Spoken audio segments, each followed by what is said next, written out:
to take is for the upper right. And you're lucky because Dexis tells you which teeth they want to take a picture of. So it works well, like it tells you 1, 2, 3, and then you'll know which to get. So first off, you have your bite block, your bar, and your ring. So with the bite block, you take it and you insert the bar on the right side as such. And notice that the bar does have yellow on it, so it kind of tells you where to go. And then you're going to take the ring, and the wrong way to put it in is this way when you're taking this for x-ray, because if you notice, the bite block just is not centered through the ring. So you would get cone cutting because this would turn up in your x-ray. So obviously you do not want this. So you're going to flip it around and hold it like this. So now you can see that the bite block is through the center.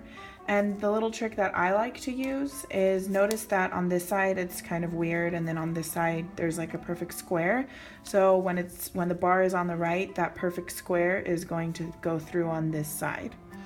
So the next thing you're going to do is take the sensor. The sensor has a protective sleeve that you're going to put over it, and you stick the receptor in through the back like so, and then it's going to slip into the notches, and then the wire comes out through this side. So now you can see the wire isn't really in the way of the notches, so this will stay stable inside. And notice that the wire goes on the side with the bar. This always, always, always occurs. Otherwise, it's going to cross over and you're going to get the wire in the picture and nothing that you would want. So again, this is for your upper right. So when you take the x-ray, you have the patient bite down over here. You're taking a picture of the upper right. Then you're going to flip it and you're going to get a picture of the lower left. And then there's 3 easy steps for when you need to take the next set of the upper left and the lower right.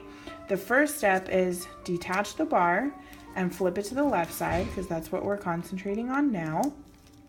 And then notice the ring is in the wrong place, so you're going to take it off and flip it over to that weird side. And now it goes in the center. And the last thing is you're going to take the receptor and, take the receptor, and you don't have to completely remove it out, but just flip it. So now the receptor wire is on the side of the bar, because remember I told you that's always needed.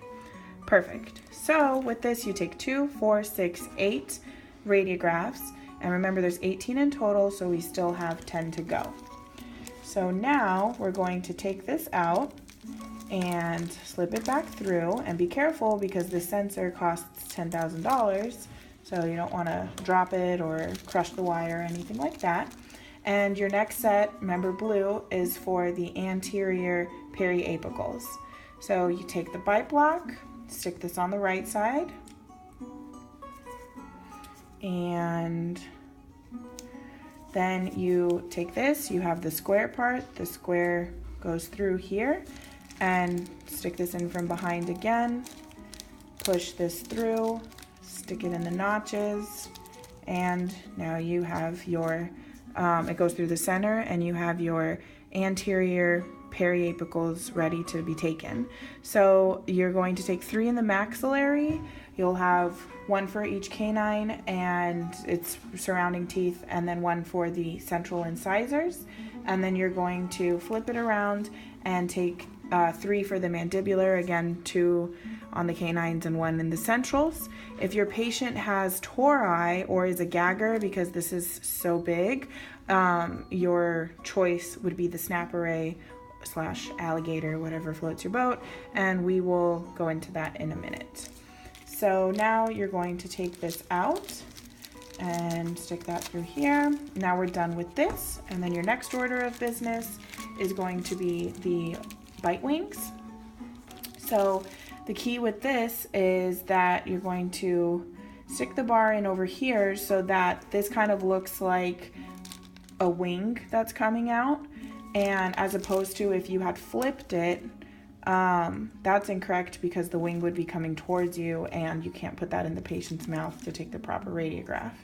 So again, stick that out so the wing comes out, flares out, and then you're going to stick your ring in again with the square, and now it's in the center, and then you're going to stick this in like, hold on, I always mess this up. No, not that way. Like so. And remember, the wire goes with the bar, and now the patient will bite down in here, and that'll be perfect. But if you have a patient that has periodontal disease, you would use the vertical because they have bone loss and recession and whatnot, and the vertical would capture more for the particular teeth. So this one you would take off, hold on, and stick this in, and then you would stick the receptor in here. And then you can take your vertical bite wings. So there'll be 2 on the right and 2 on the left. And so now you have 8 from here, 6 from here, that's 14 plus another 4, that's your 18. And then again, you might have 20 if you need to take those vertical bite wings. Lastly, we have the snap array. So again, the snap array is used for pedo patients, for patients with tori, or for gaggers. And that one, is you would use the bisecting technique as opposed to the XCP technique. So the key for this is to remember big means buccal. So this is going to be the buccal side, and the flat portion of the receptor faces that buccal side. So when you're taking the bite wing, this needs to be in the middle.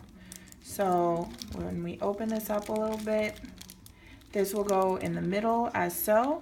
And you're gonna kind of hold that in, it's a little tricky, and this will come up and snap, hence snap array, over.